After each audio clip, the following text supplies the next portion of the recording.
네, 하나님 예배하는 자리에 잘 오셨습니다. 오늘 좌우 앞뒤 보시면서 한 주 수고 많으셨습니다. 이렇게 인사 잠시 나누면 좋겠습니다.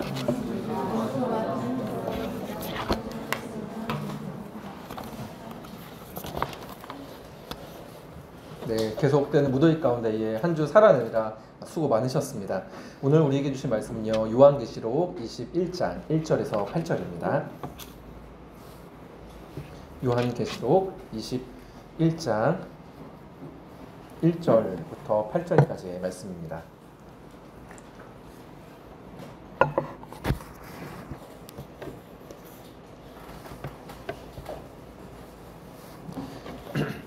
요한계시록 21장 1절에서 8절까지의 말씀 한 절씩 교독하신 후에 마지막 8절은 한 목소리로 같이 읽도록 하겠습니다. 제가 먼저 요한계시록 21장 1절 말씀 먼저 읽겠습니다. 또 내가 새 하늘과 새 땅을 보니 처음 하늘과 처음 땅이 없어졌고 바다도 다시 있지 않더라. 또 내가 보니 거룩한 성 새 예루살렘이 하나님께로부터 하늘에서 내려오니 그 준비한 것이 신부가 남편을 위하여 단장한 것 같더라. 내가 들으니 보좌에서 큰 음성이 나서 이르되 보라 하나님의 장막이 사람들과 함께 있으매 하나님이 그들과 함께 계시리니 그들은 하나님의 백성이 되고 하나님은 친히 그들과 함께 계셔서 모든 눈물을 그 눈에서 닦아주시니 다시는 사망이 없고 평안한 것이나 혹한 것이나 아픈 것이 다시 있지 아니하리니 처음 것들이 다 지나갔으니라. 보좌에 앉으신 이가 이르시되 보라 내가 만물을 새롭게 하노라 하시고 또 이르시되 이 말은 신실하고 참되니 기록하라 하시고 또 내게 말씀하시되 이루었도다. 나는 알파와 오메가요 처음과 마지막이라. 내가 생명수 주문을 원하는 자에게 값없이 주리니 이기는 자는 이것들을 상속으로 받으리라. 나는 그의 하나님이 되고 그는 내 아들이 되리라. 그러나 두려워하는 자들과 믿지 아니하는 자들과 흉악한 자들과 살인자들과 음행하는 자들과 점술가들과 우상 숭배자들과 거짓말하는 모든 자들은 불과 유황으로 타는 못에 던져지리니 이것이 둘째 사망이라. 아멘. 오늘 제목은요 컴백홈. 익숙하시죠? 컴백홈. 어제 설교 제목을 컴백홈으로 하자 해놓고 나서 오랜만에 서태지와 아이들의 컴백홈을 한번 네, 딸이랑 한번 들었습니다. 여자분들이 싫어하는 이야기가 있죠. 첫째는 이제 군대 이야기, 그리고 둘째로 군대에서 축구한 이야기를 여자분들이 싫어한다고 하시는데 군대 이야기를 잠깐 하려고 합니다. 제가 상병쯤으로 기억을 하는데요. 군대에서 행군을 제대로 한번 했었습니다. 상병쯤에 이제 완전 군장 차림, 이제 큰 군용 배낭을 메고 헬멧 쓰고 방독면 옆에 끼고 소총, 이게 이제 완전 군장 차림인데 그 완전 군장 차림을 하고 약 40km에서 50km 정도를 이제 행군을 했습니다. 제 기억이 맞다고 한다면 새벽 한 2시쯤에 출발을 했습니다. 부대에서 이제 저녁 일찍 먹고 일찍 잠에 들어서 새벽 2시쯤에 요점으로 제가 기억을 하는데 이제 출발을 해서 이게 꼬박 하루가 지나서 그날 밤에 도착하는 꽤 고된 일정이었습니다. 정말 힘들었습니다. 근데 그 일정 가운데에 행군을 하면서 가장 많이 생각나는 두 가지가 있었습니다. 첫 번째는 부모님이 아니고요. 시원한 포카리 스웨트였습니다. 딱 이거 한 모금만 있으면 정말 좋겠다. 왜냐면 수통에는 그 수통 수십 년 된 거, 그 물을 담으면은 그 맛이 드셔보신 분은 알겠지만 쾌쾌하고 정말 이렇게 약간 올라오는 그러한 이제 수통인데, 그러니까 이 포카리 스웨트가 얼마나 간절한지요. 두 번째는 군대 내무반이었습니다. 쉽게 말하면 집이죠. 쾌쾌한 냄새도 나고 좁고 작은 내무반이었지만 그때만큼 그곳을 간절하게 소망했던 적은 없었습니다. 그 만화책에 보면 뿅뿅뿅 하면서 막 그림 그려지는 거, 포카리 스웨트가 둥둥 떠다니고 내무단에 막 그 침상이 떠다니는 그런 어떤 소망 가운데 행군을 했었습니다. 오늘 말씀을 준비하면서 제 안에 가장 먼저 처음 읽으면서부터 제 마음에 떠올랐던 이 말씀이 주는 이미지는 집이었습니다. 홈, 집이었습니다. 모든 긴장을 다 풀고 쉴 수 있는 안식처, 집이 오늘 말씀을 준비하면서 제 마음에 가장 떠오르는 이미지였습니다. 예수님을 믿는 저와 여러분, 우리 성도는 돌아갈 집이 있는 사람들입니다. 그죠? 영원한 집이 있는 사람들이죠. 쉽게 말을 하면 하늘나라, 천국입니다. 예전에는 천국에 대한 이야기를 교회 안팎에서 종종 했습니다.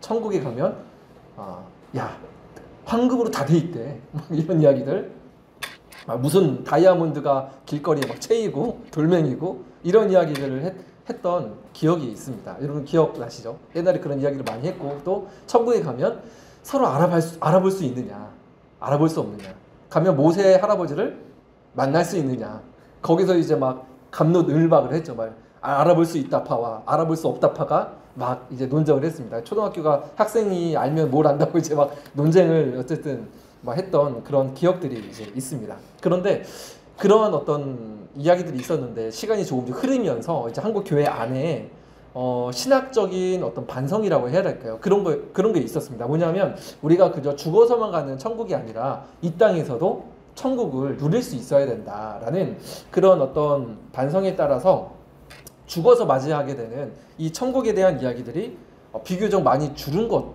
같아요. 최근에 그런 천국에 대한 이야기들을 여러분 해본 기억이 있으신가요? 네, 특별히 없으시죠? 그러나 천국은 우리 성도라면 성도가 반드시 맞이할 현실입니다. 실제라는 거죠. 그리고 천국은 도피처가 아니라 하나님께서 친히 준비해 주신 집입니다. 하나님께서 직접 준비해 주신 집이라는 거죠. 그리고 또 생각을 해보면 우리가 주기도문을 고백할 때마다, 기도할 때마다 고백하는 말이 하늘의 뜻이 이 땅에서도 이루어지다 라고 기도를 하지 않습니까? 그 기도에 대한 하나님의 최종 응답이 하늘나라이기도 합니다. 주님의 뜻이 이 땅에서 온전히 이루어지는 나라, 그 나라가 하늘나라죠. 그리고 오늘 본문으로 말을 하면 신천신지입니다. 여러분 잘 들으셔야 됩니다. 오해하시면 안 됩니다. 그래서 새 하늘 새 땅이 오늘 본문에 나와요. 그러면 뭐죠? 신천 새 하늘, 신지 새 땅입니다. 신천신지입니다. 좋은 거를 그쪽에 있는 분들이 이제 가져가서 쓰고 있는 건데, 그래서 오늘 설교에 조금 하실 수 있겠지만 새 하늘과 새 땅 하면 너무 길잖아요. 제 발음도 꼬일 수 있기 때문에 신천신지라고 제가 좀 말을 하려고 합니다. 우리가 믿음을 가지고 세상을 살아간다는 것은 사실은 행군과 같죠. 결코 쉽고 만만치 않은 긴 행군의 여정이 우리 그리스도인의 삶이라고 볼 수가 있습니다. 그런데 만일 이러한 우리에게, 또 여러분들에게 내가 돌아갈 집이 없다고 한다면, 나의 영혼이 온전히 거할, 안식할 수 있는 집이 없다고 한다면, 약속된 안식처가 없다고 한다면 끝까지 믿음을 지키며 완주할 힘이 여러분 나겠습니까? 계속 행군을 해야 된다고 한다면, 계속 믿음의 걸음을 걸어간다고 한다면 저는 중도 포기할 것 같습니다. 때문에 하나님께서는 성경의 마지막 내용으로, 창세기가 처음이죠. 그리고 요한계시록, 이 마지막 내용으로 우리에게 다시금 돌아가서 안식할 수 있는 그 집이 우리에게 있음을 알려주십니다. 자, 그래서 오늘 말씀은요, 과연 그 하늘의 집, 하늘에서 내려오는 그 집이 어떤 집인가 한번 좀 살펴보고, 그 가운데 그 집을 우리에게 허락해 주시는, 약속하시는 하나님의 마음을 우리가 한번 느껴볼 수 있었으면 좋겠습니다. 자, 먼저 첫 번째로 그 집이 어떤 집인가 라고 먼저 말씀을 드리면, 온전하고도 완전한 회복이 있는 곳이 신천신지입니다. 온전하고도 완전한 회복이 있는 곳이 이 새하늘과 새 땅입니다. 1절 말씀을 여러분 같이 한번 읽어볼까요? 1절 한번 읽겠습니다. 또 내가 새 하늘과 새 땅을 보니 처음 하늘과 처음 땅이 없어졌고 바다도 다시 있지 않더라. 자, 1절에 보면 이 요한은 단순히 천국이 아니라 새 하늘과 새 땅을 눈으로 보았다라고 말을 합니다. 자, 그러면서 처음 하늘과 그 처음 땅이 없어졌고 다시 있지 않고 바다도 다시 있지 않더라라고 말을 합니다. 처음 게 없어졌다고 이제 말을 하는 거죠. 자, 그러면 여기에서 여러분들 중요한 질문을 하나 좀 드리려고 합니다. 다 없어졌다고 하는데, 처음 하는, 그러니까 쉽게 말을 하면 창세기에 기록된 그 하나님께서 창조하신 그 하늘과 그 땅이 없어졌다는 말이잖아요. 자, 그러면 이런 질문을 해볼 수 있습니다. 그러면 새 하늘과 새 땅, 신천신지, 오해하시면 안 됩니다. 다시 한 번 말씀드리면 말씀드린 새하늘과 새 땅입니다. 자, 그러면 기존에 있던 그 만물이 완전히 사라지고 새로운 것으로 대체된다. 하나님께서 새로운 것을 다시금 창조하신다라는 말일까요? 왜냐하면 1절에 보니까 없어졌다라고 하잖아요. 그럼 하나님께서 다시 recreate 하는 것일까요? 이 부분이 생각보다 중요합니다.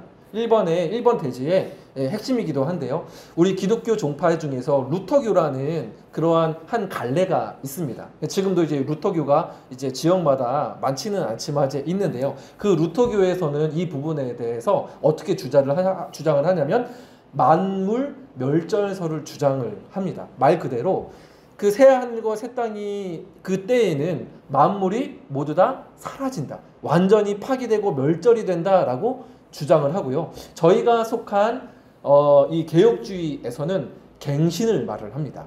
즉 리뉴얼을 말을 하는 거죠. 그리고 저 또한 오늘 성경 구절과 또 다른 성경 구절에 근거해서 이 창조물들이 예수님께 다시 오실 때에 그 마지막 때에 완전히 멸절되고 파괴되는 것이 아니라 새로운 질서 가운데에 리뉴얼 되는 것이라고 저는 그렇게 생각을 하고 말씀에 근거해서 그렇게 믿습니다. 그리고 이 부분을 제가 설명을 드릴게요. 1절에 보면 없어졌고 라고 말을 하잖아요. 그죠? 근데 이 없어졌다라는 이 말은 단순히 그 존재가 소멸을 한다라기보다는 지나가 버렸다. 지나가서 이제 완료되어서 더 이상 존재하지 않는다라는 그런 의미입니다. 단순하게 딜리트 됐다, 삭제됐다라는 의미가 아니라 지나가 버렸다. 완료되어서 이제는 존재하지 않는다. 이런 쪽에 더 가까운 의미입니다. 쉽게 말을 하면 기존에 운영되던 그러한 창조의 질서들이 끝나고 이제는 새로운 질서에 의해서 그 만물이 재구성된다, 리뉴얼된다 라는 그러한 의미입니다.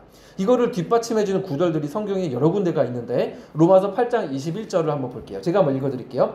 그 바라는 것은 피조물도 썩어짐의 종노릇함에서 해방되어 하나님의 자녀들의 영광의 자유에 이르는 것이니라. 자, 여기서 알 수 있는 것은 만물이 소멸의 대상이 아니죠. 만물은 어떤 대상입니까? 두 글자 보이시나요? 해방입니다. 만물은 소멸의 대상이 아니라 해방의 대상인 거죠.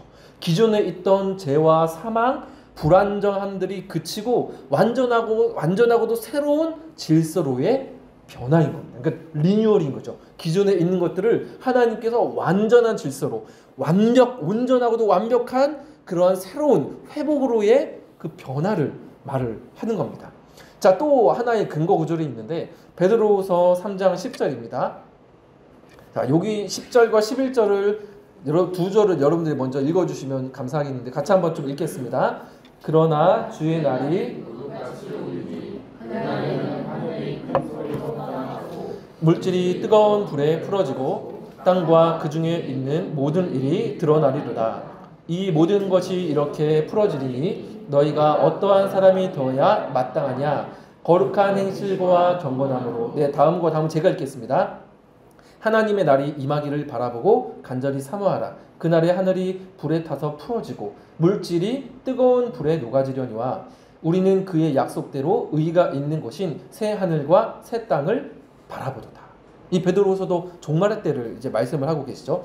본문에서 이제 물질이라는 단어가 두 번이 나옵니다. 이제 굳이 말씀을 드리면 이 물질이라는 단어는 헬라어로 이제 스토이케이아라는 단어를 사용을 하는데 쉽게 말을 하면 물질 세계를 구성하는 가장 기초적이고 기본적인 단위를 말을 하는 겁니다. 그러니까 예를 들면 원소, 원자를 가리킨다라고 볼 수도 있는데요. 예수님께서 재림하실 때에 이 기본 요소가 이 물질이 뜨거운 불에 녹아진다고 말을 합니다. 자, 녹아지게 되면 그 가운데에 사라지는 것들이 있겠죠. 용광로에 뜨거운 어떤 고철이나 쇳덩어리를 녹이지 않습니까? 그러면 사라지는 것들은 불순물들이 사라지게 됩니다. 그리고 그것들이 제거된 후에는 순수한 물들이 남고 그것으로 다시금 새로운 조형물들을 이렇게 만들게 되죠. 이와 마찬가지입니다. 장차 임할 새 하늘과 새 땅, 신천 신지는 기존에 창조하신 만물을 완전히 딜리티하고 삭제하는, 소멸시키는 것이 아니라 정화시키는 것이죠. 정화시켜서 새로운 질서 가운데 온전히 회복될 하나님의 나라가 신천 신지입니다. 만일 만물을 하나님께서 완전히 삭제하신 후에 파괴하신 후에 새롭게 임하는 그 새하늘과 새 땅이라고 한다면 사탄이 하나님을 향해서 이렇게 참소할지도 몰라요. 당신의 창조는 실패했다. 그러지 않겠습니까? 에이, 거봐요. 다 파괴하시네요. 하지 않겠습니까? 그러나 하나님은 만물을 소멸하시는 분이 아니라 그 태초의 모습, 태초의 처음 에덴의 모습으로 회복시키시는 분이 저와 우리가 섬기는 하나님이십니다. 우리 사람도 그렇지 않습니까? 사람도 어떻게 나에게 저 사람에게 소망이 있을까 하지만 하나님은 하나님의 방법으로 당신의 때에 그 사람을 회복시켜서 하나님의 일에 참여시키시는 분이시죠. 제 친한 친구가 어렸을 때에 한쪽 귀에 늘 흰색깔 반창고를 크게 이렇게 오려서 한쪽 귀에 붙이고 다녔습니다. 근데 저는 수년이 지나서 알게 됐습니다. 저랑 이제 굉장히 친한 세종에 살고 있는 친구인데요. 나중에 알게 됐는데 왜 그렇게 이 반창고를 붙이고 다니는지, 그 이유는 이 친구가 태어났을 때부터 한쪽 귀가 이제 없었습니다.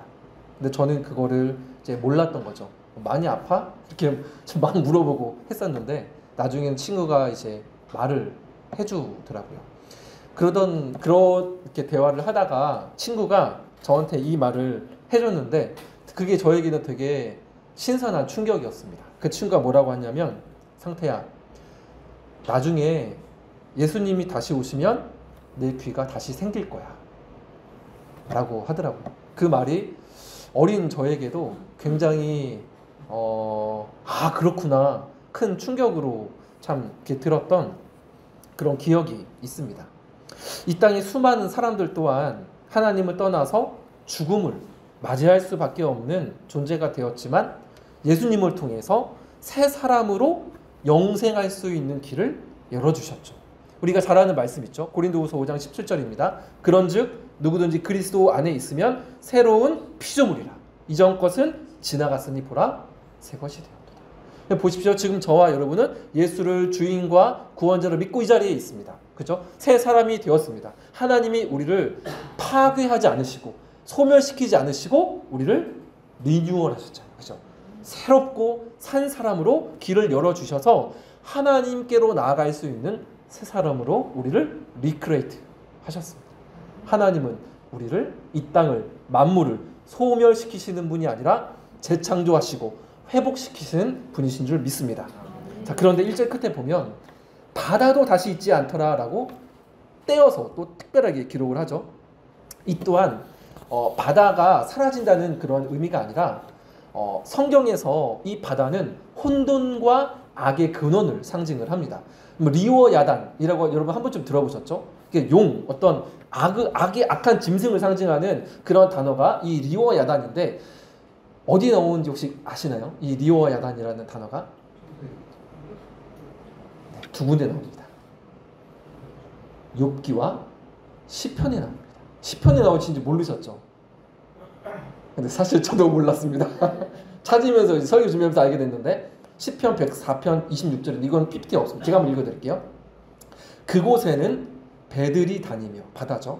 배들이 다니며 주께서 지으신 리워 야단이 그 속에서 노나이다.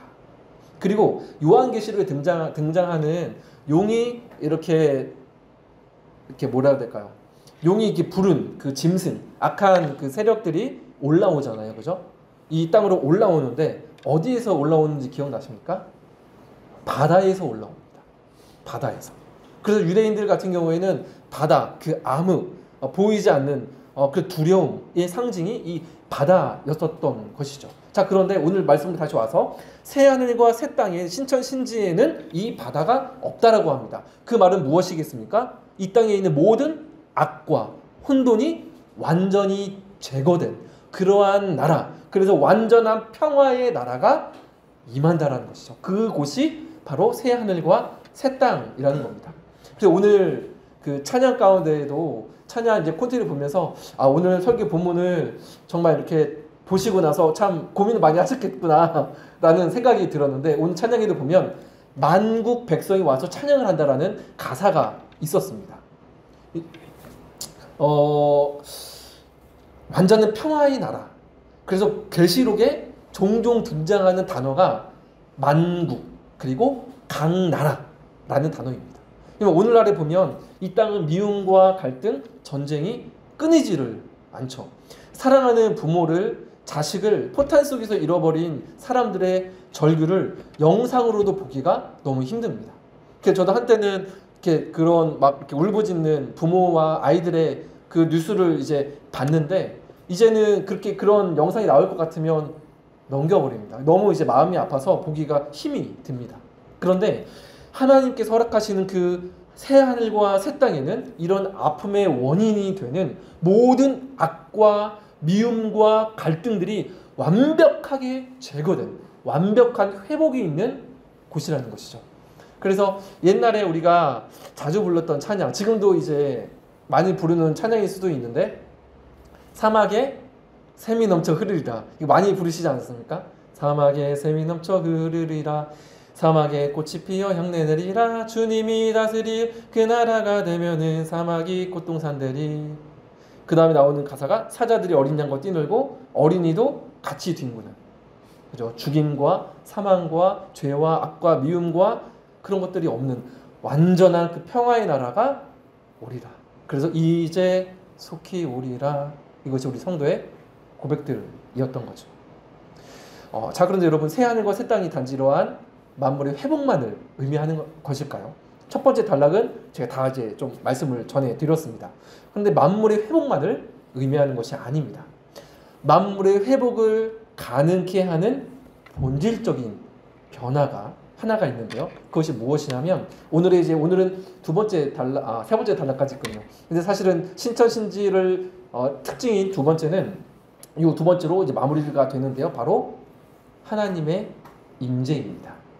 회복은 하나님의 임재로 말미암아 가능하죠. 자, 3절과 4절 말씀, 2절 말씀을 같이 한 번만 좀 읽어보면 좋겠습니다. 자, 내가 들으니부터 같이 한번 읽겠습니다. 내가 들으니 보좌에서 큰 음성이 나서 이르되, 하나님의 장막이 사람들과 함께 있으되 하나님이 그들과 함께 계시리니 그들은 하나님의 백성이 되고 하나님은 친히 그들과 함께 계셔서 모든 눈물을 그 눈에서 닦아주시니 다시는 사망이 없고 애통하는 것이나 곡하는 것이나 아픈 것이 다시 있지 아니하리니 처음 것들이 다 지나갔음이러라. 아멘. 요한계시록 1장을 제가 이제 말씀을 나누었었는데, 혹시나 이제 벌써 한 달 전이긴 하지만 기억나실지 모르겠습니다. 계시록의 초점은 먼 미래에 있는 것이 아니라 어디에 있는 것이라고 말씀을 기억나십니까? 바로 지금, 그죠? 이 시대, 바로 여기에 있는 나의 현실에 초점이 맞추어져 있는 말씀이 요한계시록이다라고 말씀을 나누었습니다. 지금이라는 거죠. 자, 그런데 지금을 살아가기 위해서 하나님께서 이 계시록을 통해서 당시 성도들에게, 일곱 교회의 성도들에게 주시고자 하는 그 핵심 메시지가 무엇인가? 지금 여기에서 하나님을 신앙하며 이 땅을 살아가기 위해서 계시록을 통해 주시자는 말씀의 핵심은 임마누엘이었습니다. 기억나시나요, 여러분? 임마누엘이었죠. 요한계시록 전체는 임마누엘입니다. 하나님이 우리와 함께 하신다이죠. 요한계시록 마지막 장 22장에도 3번이나 반복되는 구절이 있습니다. 보라, 내가 어떻게 오리니? 속히 오리니. 내가 속히 오리니. 내가 속히 오리니. 3번 반복됩니다. 그러면서 제가 여쭤봤었죠. 무엇 때문에 내가 속히 오리라라고 계속 말씀을 하십니까? 임마누엘입니다.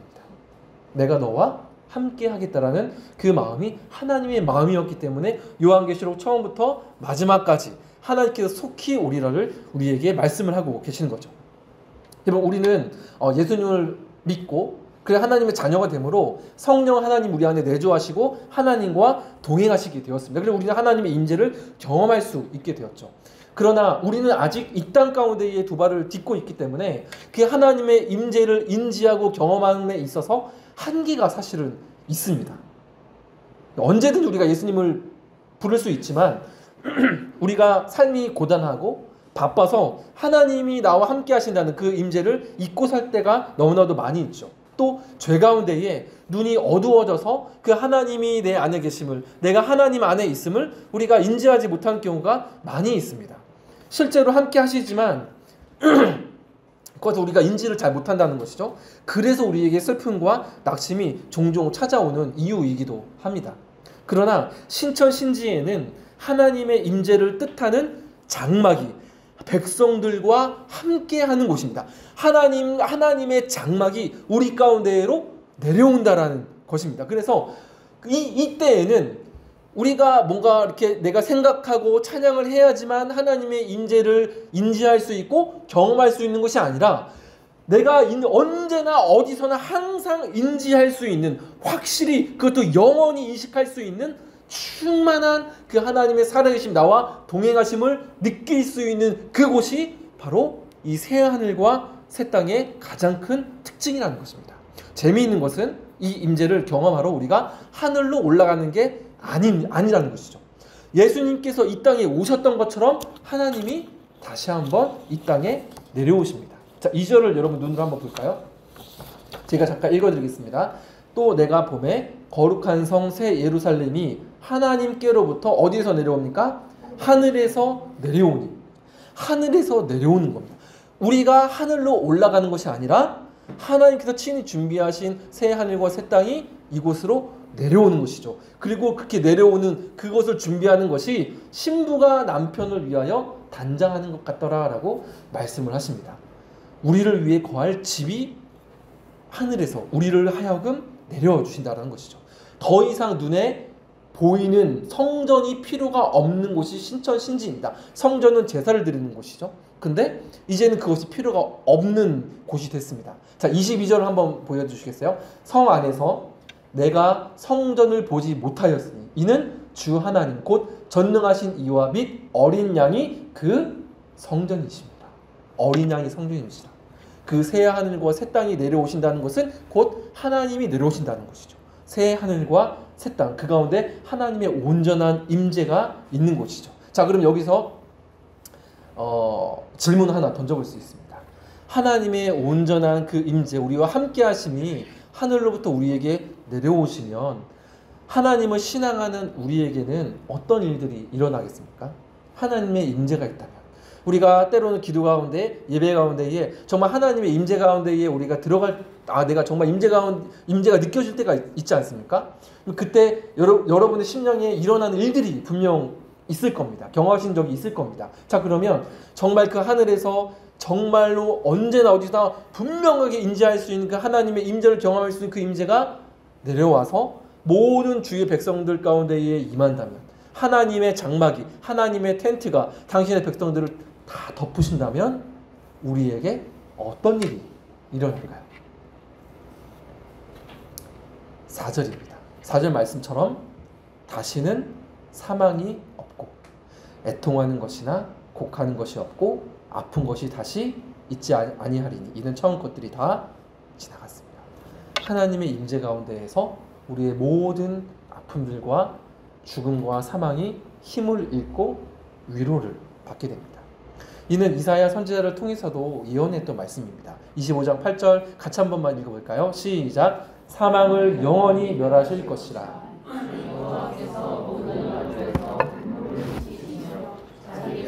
수치를 온 천하에서 제하시리라. 여호와께서 이같이 말씀하셨느니라. 아멘. 사망을 영원히 멸하실 것이라. 여러분, 이 말씀에 아멘으로 응답하실 수 있으시겠습니까? 우리 사람에게 가장 큰 슬픔은 죽음으로 인한 이별입니다. 이 사망의 권세를 영원히 멸하실 것이라. 그러나 주님께서는 약속하시죠. 그리고 그 약속은 예수 그리스도 안에서 이미 시작된 줄 믿습니다. 그럼 사망 권세는 예수 그리스도께서 십자가에서 온전하고도 완전하게 단 한 번의 제사로 깨뜨리신 줄 믿습니다.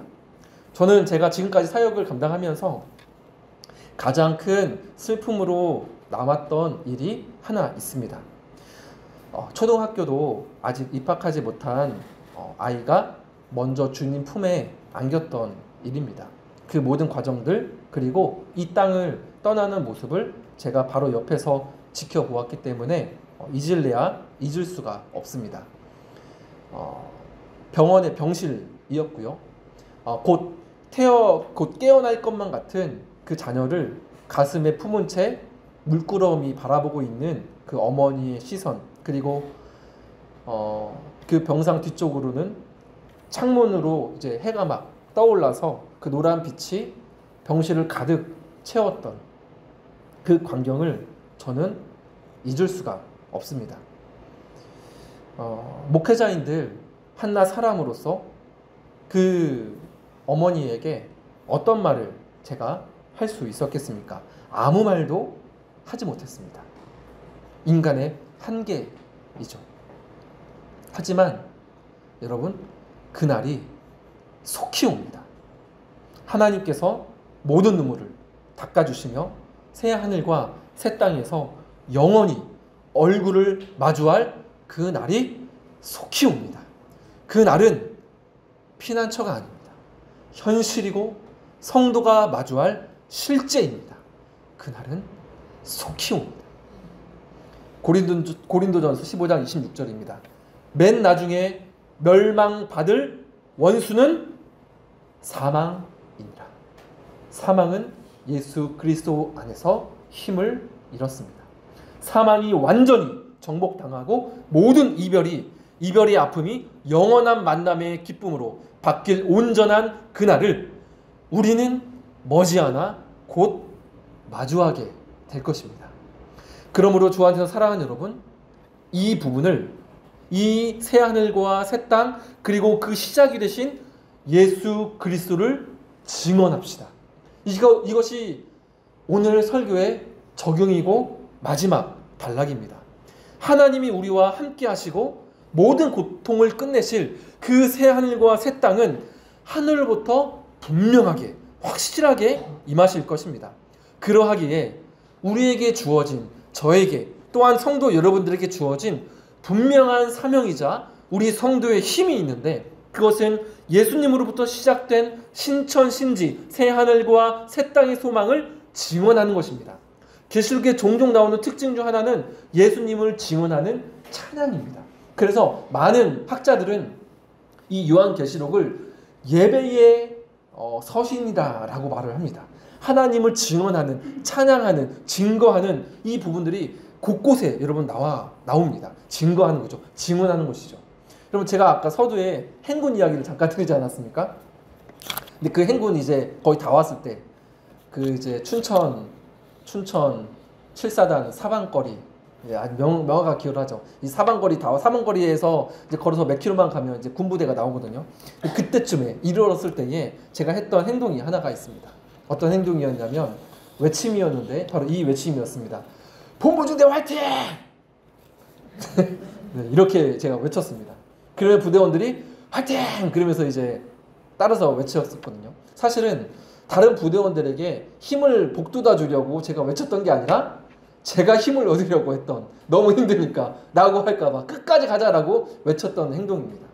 마찬가지로 우리가 쉽지 않은, 성도로 살아가기에 쉽지 않은 이 땅에서 끝까지 믿음을 지키며 완주할 수 있는 비결은 승리하신 어린 양 예수 그리스도를 입술과 우리의 삶에서 증언하는 것입니다. 증언하는 증인의 삶이 우리에게 주어진 사명이요 동시에 힘이 되는 것이죠. 7절 말씀 같이 한번 읽어보겠습니다. 시작. 이기는 자는 이것들을 상속으로 받으리라. 나는 그의 하나님이 되고 그는 내 아들이 되리라. 이기는 자는 이것들을 상속으로 받으리라.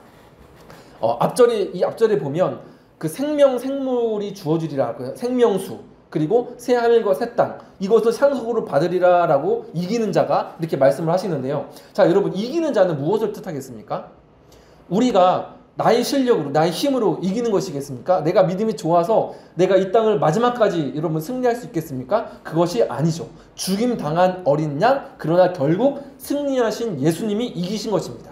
자, 17장 14절에 보면 이런 말씀이 있습니다. 그들이 어린 양과 더불어 싸우려니와 어린 양은 만주의 주시오 만왕의 왕이심으로 그들을 어떻게 하실 터이요? 이기실 터이요. 또 그와 함께 있는 자들 곧 부르심을 받고 택하심을 받은 진실한 자들도 이기리로다.